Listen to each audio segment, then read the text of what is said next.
What's up, guys, and welcome to my channel. If you know me, you know I've been talking about starting a YouTube channel for honestly a few years now, so it's about time that I do it. If you don't know me, I'll do a little quick intro. So my name is Greg.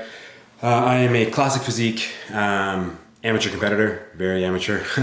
I last competed in August, and I placed top 3 at the CPA Legends Cup in Burlington.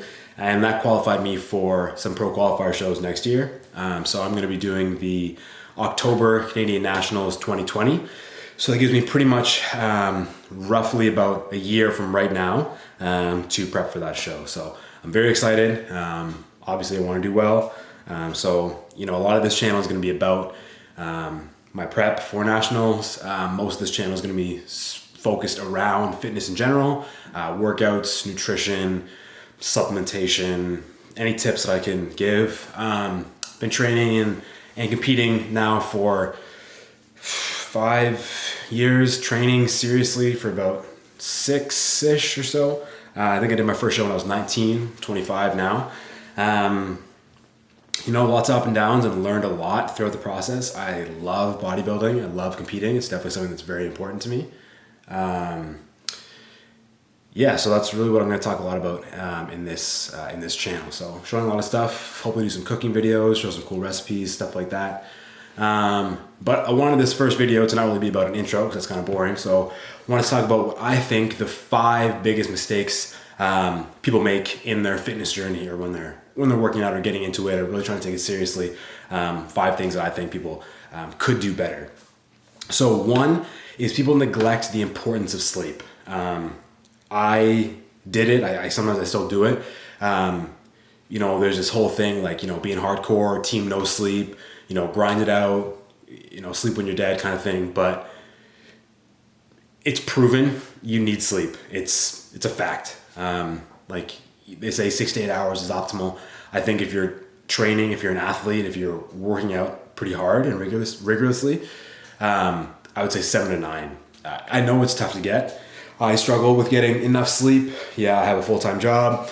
You know, then I work out, then you got to cook. You want to spend time with your friends and family. So really focusing and making sleep a priority is huge. How do you do that? Honestly, sometimes you got to make sacrifices in other places. I remember when I went to university, someone told me when I first got there, he said, you can't have all 3. You can't have sleep, a social life, and the grades. One's got to go. And it was honestly kind of true. It's very difficult to, you know, be able to get 8 hours of sleep, you know, hang out with all your friends and have a social life and, you know, get good grades. Something had to give. You know, I think with sleep right now, you got to just make it a priority and time management. So, you know, make things that you do in a day very efficient so you can get them done faster and hopefully go to bed earlier. And try and keep it consistent, you know. There's something to be said about your circadian rhythm. So, you know, going to bed and waking up at the same time every day so your body's kind of used to it. Then, you know, your body will know, okay, it's time to go to bed soon. So it's going to start kind of shutting down, calming down. And then when you wake up, you're not going to feel like you get hit by a truck because you're so tired. The benefits of sleep, you know, they're countless. They're pretty self-explanatory. Obviously, energy, performance, recovery. That's when you recover the most, and that's when you probably grow the most, is when you sleep. So if your goal is in fitness is to put on muscle, you know, sleep is huge. The more you sleep, the more you're going to grow. So that was the first one. Second one is not drinking enough water. People, again, this is another simple one, but so important. When I started drinking more water, my performance was better. So my workouts were better. I was stronger. I just felt better. Energy levels were better. You know, I think if you're an athlete and you're training pretty hard, you know, anywhere from 5 to 7 liters, 6 to 8 liters, even more sometimes. You know, when I first started training and I had a coach, he said, okay, drink 4 liters of water a day. And that was tough to start. And you're peeing all the time and it's hard to get on that water. But now 4 liters a day for me is like nothing. So, you know, make sure you really get enough water. You know, I know people who they got no problems drinking, you know, 8, 10, 12 beers in a night, but you tell them to drink that much water in a day and they start tripping out, you know, but again, the benefits are countless of water, beyond just, you know, fitness is good for your skin, all that stuff. So, you know, drink lots of water. The third is not focusing enough on micronutrients. So everybody's so concerned with the macros, how much protein, how much carbs, how much fats, and they get them from different food sources, but people really neglect the micronutrients. So things like fruits and vegetables, I think bodybuilders a lot of times push those stuff away. Sometimes they'll eat fruit, but as you get closer to a contest, fruit's like one of the first things to go. But they are very important. The micronutrients are good for your health overall, good for your liver, which has countless of benefits there. And vegetables too. I know a lot of bodybuilders don't really eat vegetables. It's more so just like chicken and rice, 6, 7, 8 million times a day, but they don't eat the vegetables.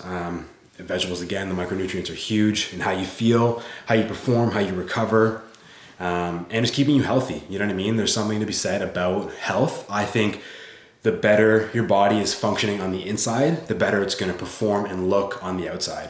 So that's very important. So really, have your diet focused around micronutrients and macronutrients, don't let it slip either way. So that's 3. The 4th is not paying attention to digestion and gut health. This kind of relates to the micronutrients because a lot of micronutrients are very good for your gut. But a lot of people, they get a diet or they want to start bulking, so they're just eating, and then they're bloated all the time. Their appetite's gone to shit, and they feel like garbage, and it's because they're neglecting their gut health. You know what I mean? People say you are what you eat, but it's really you are what your body digests and utilizes.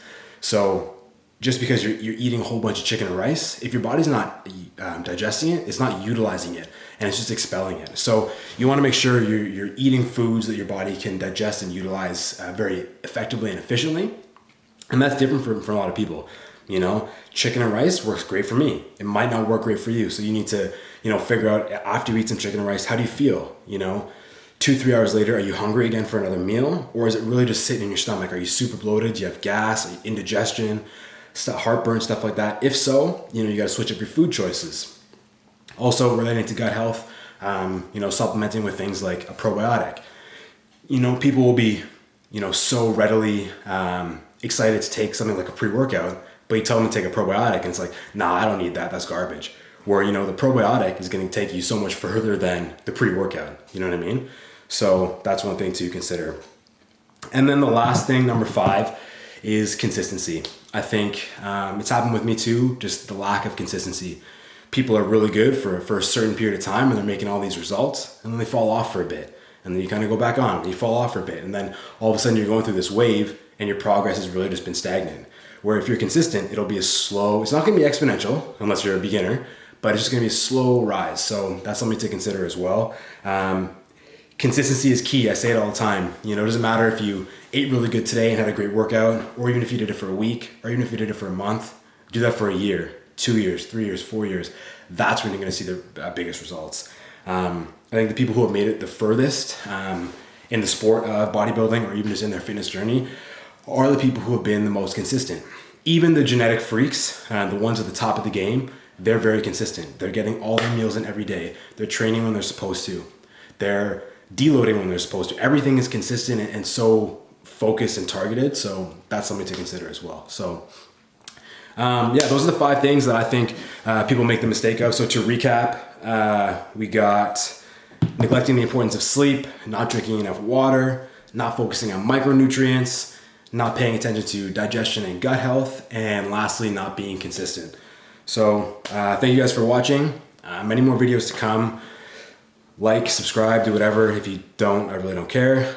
It's your choice. Leave a comment if you like this stuff or if you want me to do any specific videos. All right, thanks.